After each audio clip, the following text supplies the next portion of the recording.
मार्च का महीना आते ही धीरे धीरे गर्मी शुरू हो जाती है। इसलिए इस समय घर को समर रेडी करना बहुत ही ज़रूरी हो जाता है। अगर हम समय रहते कुछ छोटी छोटी तैयारी कर लें तो हम अपने घर में comfortable, light and fresh feel करेंगे। जैसे जैसे मौसम बदल रहा है वैसे वैसे हमारी लाइफस्टाइल भी बदल रही है और घर का माहौल भी बदल रहा है, क्योंकि अब गर्मियों में दिन जो बड़े हो गए हैं। हेलो एंड नमस्ते everyone, welcome back to my channel Bina best. I hope आप सभी बहुत अच्छे होंगे। तो आज के इस वीडियो में मैं आप लोगों के साथ 15 ऐसे टिप्स शेयर करने वाली हूँ जिससे अपनाकर आप अपने घर को समर रेडी कर सकते हैं। तो चलिए फिर स्टार्ट करते हैं आज के इस इंटरेस्टिंग से वीडियो को। मार्च का महीना आते ही मौसम तो चेंज हो रहा है, साथ में चेंज हो रहे हैं हमारे कपड़े। तो विंटर्स में जो हमने हैवी हैवी वुलन के कपड़े पहने हुए थे उनको चेंज करके अब कॉटन के लाइट कपड़े पहनने का समय आ गया है। बट विंटर के जो हैवी कपड़े थे उनको रखने से पहले हमें कुछ बातों का ध्यान देना होता है, जैसे कि कपड़ों को अच्छे से वॉश कर लीजिए, या तो कपड़ों को धूप दिखाना है तो अच्छे से धूप दिखा के रखें, क्योंकि इससे जब आप नेक्स्ट टाइम इन कपड़ों को निकालें तो कपड़ों से कोई स्मेल वगैरह नहीं आए, क्योंकि अब जो ये कपड़े हैं लंबे समय तक पैक रहेंगे और ये अब खुलेंगे नहीं। और इन जो वुलन के कपड़े होते हैं ये काफ़ी स्पेस लेते हैं, तो छोटे से स्पेस में आप ढेर सारे कपड़े कैसे फोल्ड करके रख सकते हैं, कपड़ों को किस तरीके से आप फोल्ड करके रखें, इससे रिलेटेड मैंने वीडियो अपने चैनल पे अपलोड की हुई है, तो आप उसमें चेक कर सकते हैं या मैं डिस्क्रिप्शन में उसका लिंक दे दूंगी। तो समर आते सबसे पहले काम जो हमारा रहता है वो है कि वुलन के कपड़ों को रखकर अब समर्स के कपड़े आप निकाल लीजिए। मौसम चेंज होते ही कपड़े तो चेंज हो रहे हैं, साथ में चेंज हो रही है हमारी बेडशीट। विंटर्स में जो हमने वेलवेट की बेडशीट बिछाई होती है उनको चेंज करके अब कॉटन की लाइट बेडशीट बिछाने का समय आ गया है। ये काफ़ी कंफर्टेबल होती है समर्स में।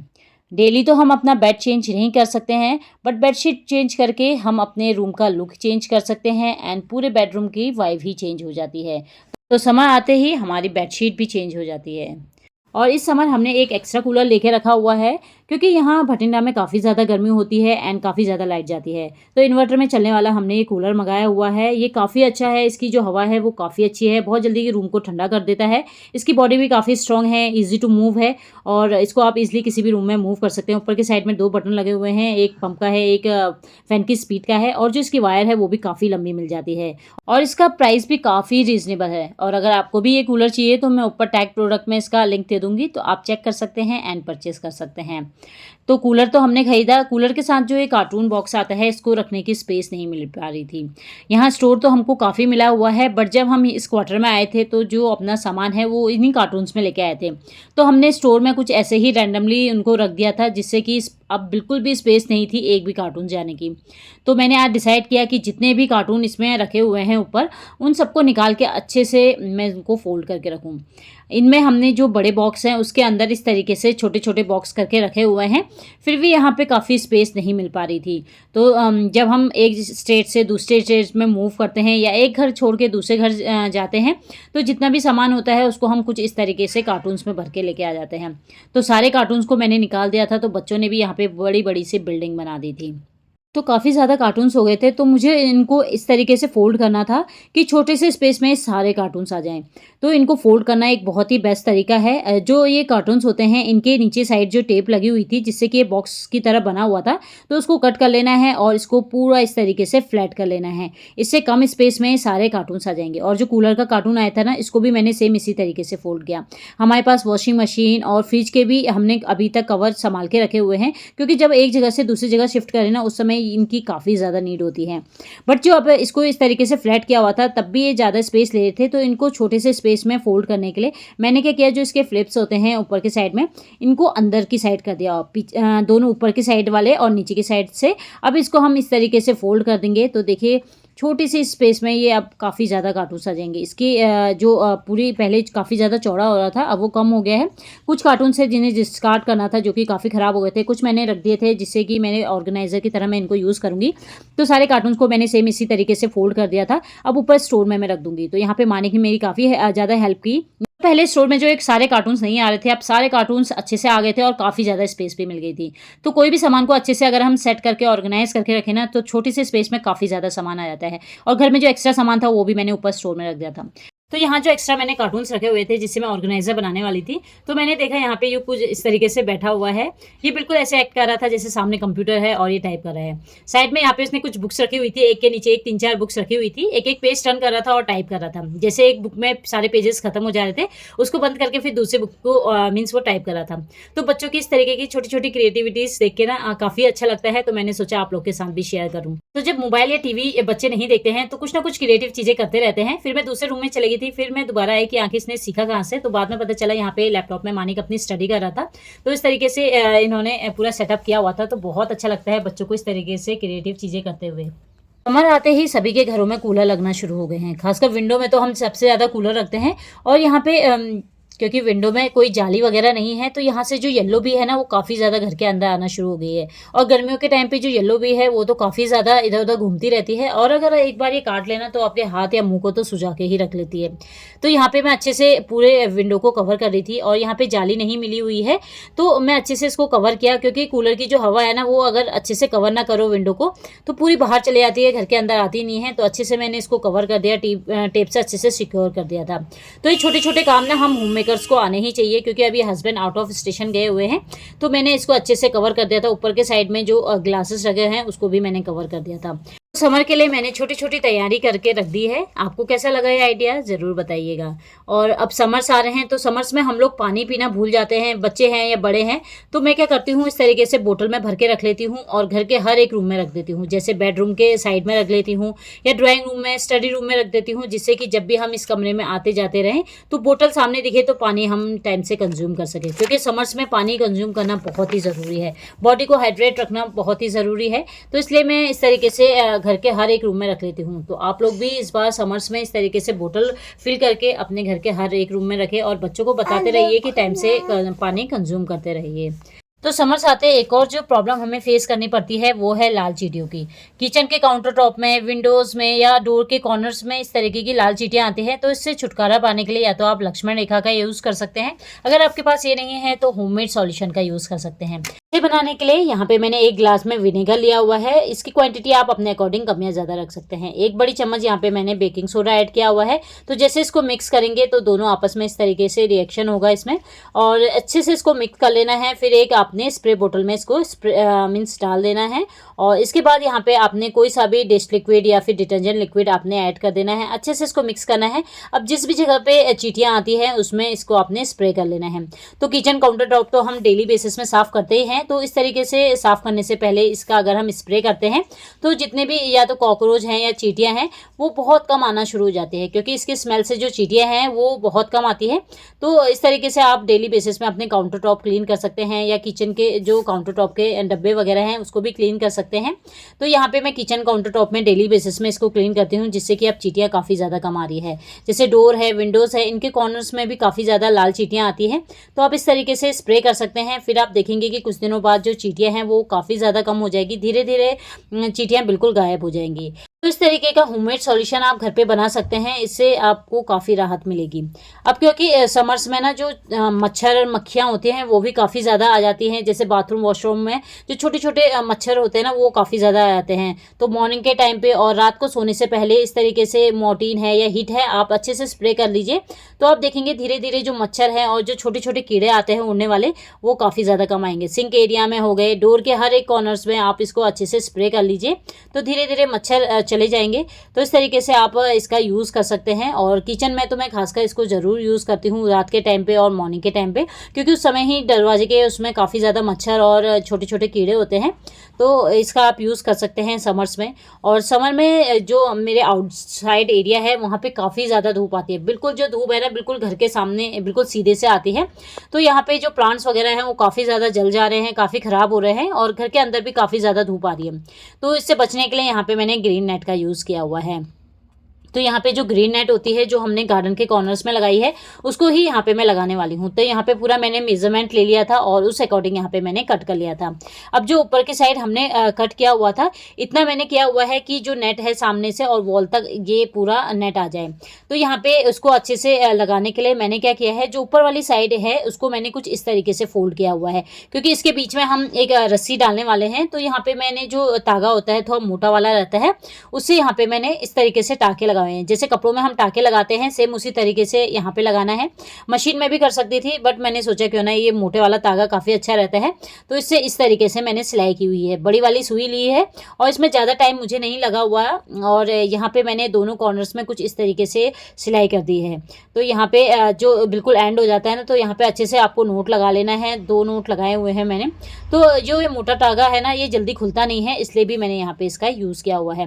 क्योंकि यहाँ समर्स में काफ़ी ज़्यादा गर्मी होती है और धूप बिल्कुल घर के अंदर आती है, तो उससे बचने के लिए आप ग्रीन नेट का यूज़ कर सकते हैं। तो ऊपर की साइड मैंने अच्छे से इसकी सिलाई लगा दी थी। अब जो स्प्रिंग आती है, जो हम पर्दे में स्प्रिंग लगाते हैं, वो स्प्रिंग थोड़ी छोटी थी, तो मैंने कुछ इस तरीके से इसको बड़ा किया हुआ है। तो डोर के कोने में लगाया था और इसको इस तरीके से खींच दिया, तो पूरी जो ये स्प्रिंग थी वो अच्छे से खुल गई है।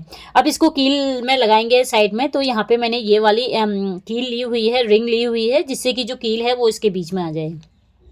अब जो स्प्रिंग है, स्प्रिंग के जो एंड वाला साइड है, यहाँ पे इस तरीके से इसको घुमाते हुए डालना है, तो अच्छे से इसमें चली जाएगी।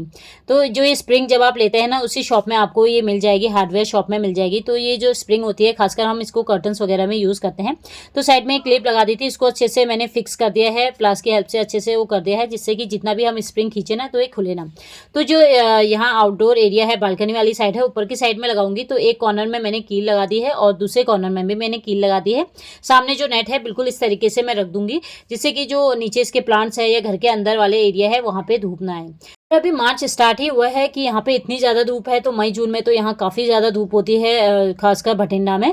तो यहाँ पे ऊपर की साइड मैंने एक साइड कील लगा दी है और स्प्रिंग लगा दिया है। अब दूसरे साइड भी मैं ये स्प्रिंग को लगा लूँगी। तो जो छोटे मोटे काम होते हैं ना, ये हम होममेकर को आने ही चाहिए। बहुत से होममेकर्स होते हैं, हमेशा हस्बैंड के ऊपर डिपेंड रहते हैं, तो इस तरीके से छोटी छोटी चीज़ें हमें करनी आनी ही चाहिए।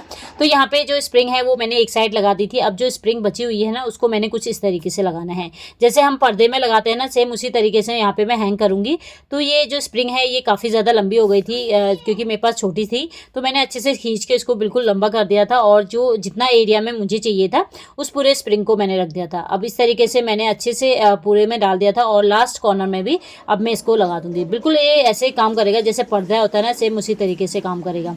और यहाँ पे इसको लगाने के बाद यहाँ पे काफ़ी ज़्यादा छाया आ गई थी, जैसे छनी हुई धूप आती है ना, सेम उसी तरीके से आएगी, और जो आपके प्लांट्स हैं वो सेफ हो जाएंगे। तो यहाँ पे सामने हमको नेट मिली हुई थी, इसी में मैं इसको इस तरीके से हैंग कर दूंगी। तो बाहर की साइड से मैंने अभी क्लिप लगाई हुई है।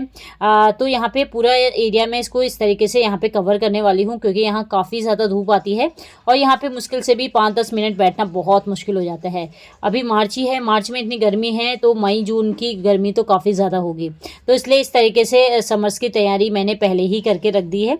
तो यहाँ पे बालकनी में अच्छे से छाया आ गई है, तो मैंने सोचा बालकनी का भी थोड़ा सा मेकओवर कर दूँ, क्योंकि टाइम टू टाइम घर में कुछ ना कुछ चेंज करते रहते हैं ना, तो वो काफ़ी अच्छा लगता है, बिल्कुल मूड फ्रेश हो जाता है। जैसे घर तो हम डेली चेंज नहीं कर सकते हैं, बट घर के जो आइटम्स होते हैं उनको चेंज करके हम उस घर का या उस कॉर्नर का थोड़ा सा लुक चेंज कर सकते हैं। तो यहाँ पे मैंने नीचे साइड एक चारपाई बिछाई हुई है, चारपाई रखी हुई है, क्योंकि एक एक्स्ट्रा चारपाई थी, तो यहाँ पे कारपेट बिछा दिया है उसमें। थोड़ा सा मैंने इसमें चेंज कर दिया है बेड को, और यहाँ पे कुछ प्लांट्स लगा दिए हैं। तो बालकनी में अगर प्लांट्स आपके आसपास रहते हैं ना, तो बहुत अच्छा लगता है। वैसे भी प्लांट्स अगर आपके आसपास रहते हैं तो आंखों को काफ़ी सुकून मिलता है एंड पॉजिटिव वाइब्स आती है। और प्लांट्स को हमेशा ग्रीन रखने के लिए, हेल्थी बनाने के लिए यहाँ पे मैं होममेड फर्टिलाइज़र बनाती हूँ। हमेशा पॉसिबल नहीं हो पाता है कि फर्टिलाइज़र हम बाहर से खरीदते लाएं, तो घर पे भी इस तरीके से फर्टिलाइज़र बना सकते हैं। जो केले के छिलके होते हैं, अक्सर केले के छिलके हम फेंक देते हैं, या फ्रूट्स के कोई से भी, या सब्जी के छिलके होते हैं, उसको पानी में अच्छे से डिप करके रख लीजिए। तो यहाँ पे केले के जो छिलके थे उसको मैंने ओवरनाइट डिप करके रखा हुआ था पानी में, और इसको रात भर डिप करने के बाद इसको अच्छे से छान लिया था। अब जो ये पानी था ना, ये बहुत अच्छा फर्टिलाइज़र का काम करता है। जो भी आपके प्लांट्स है उसमें आप इसको 15-20 दिन में डालते रहिए, डेली बेसिस में इसको बिल्कुल ना डालें, 15-20 दिन गैप करके डालें आप इसको, तो देखेंगे आपके जो प्लांट्स है वो बहुत अच्छे से हेल्थी रहेंगे और ग्रीन रहेंगे। तो यहाँ पे जितने भी मेरे पास प्लांट्स है उनको मैंने ये फर्टिलाइज़र दे दिया था। अब क्योंकि यहाँ पे मैंने नेट लगाया है, तो मैंने सोचा थोड़ा बहुत और चेंज किया जाए। तो यहाँ पे जो बाहर वाला एरिया है इसमें मैंने टाइल्स लगा दी थी, क्योंकि घर के बिल्कुल सामने ना मैंने तुलसी रखी हुई है, तो डेली तुलसी जी की पूजा करते हैं सुबह और शाम को। तो यहाँ पे नंगे पैर जाते हैं तो पैरों में मिट्टी वगैरह लग जाती है, इसलिए मैंने यहाँ पे टाइल्स लगाया हुआ है। अच्छे से इसको रखने के बाद क्लीन कर दिया था। तो बाहर का एरिया मैंने कुछ इस तरीके से रखा है, इसका थोड़ा सा आप देख लीजिए लुक किस तरीके का है।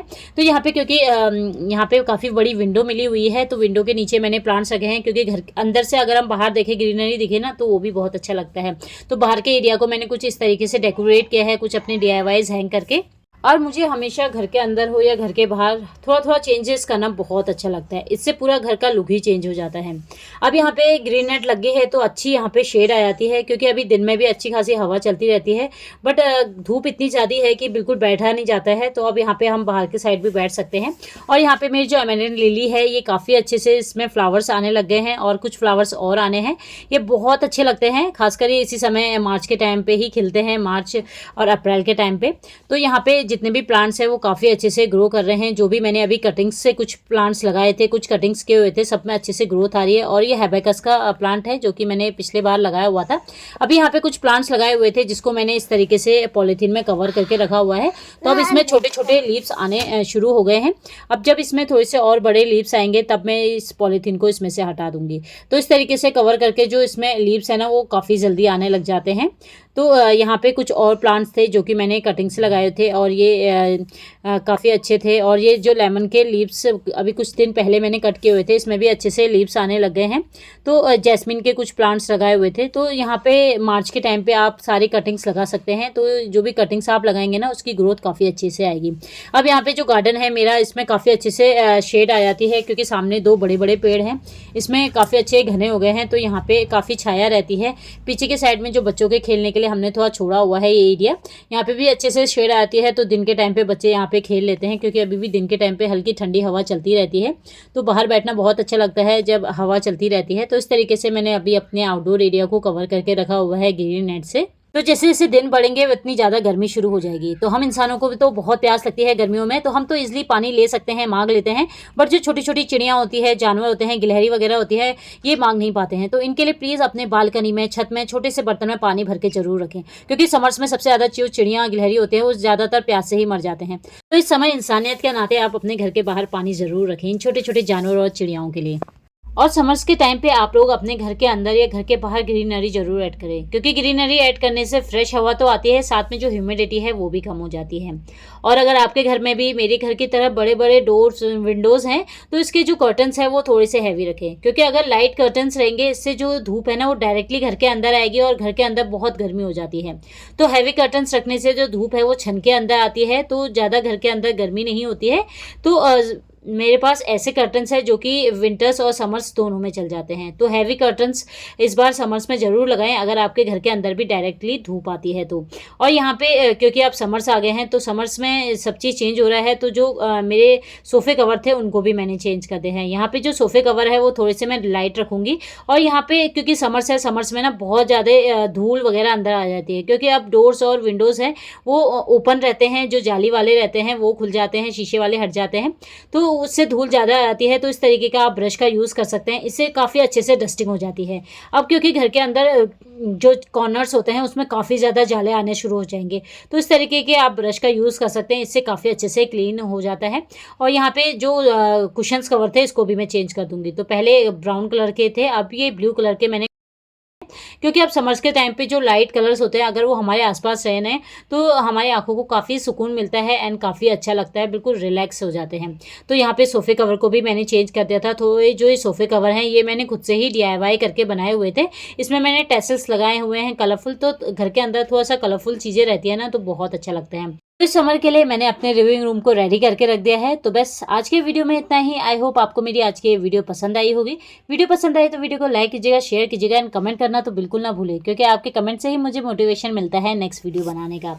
तो बस आज के वीडियो में इतना ही। तो मिलते हैं नेक्स्ट वीडियो में। और इस समर आप अपना खूब ध्यान रखिएगा, बच्चों का भी, और ज़्यादा से ज़्यादा पानी पीजिएगा।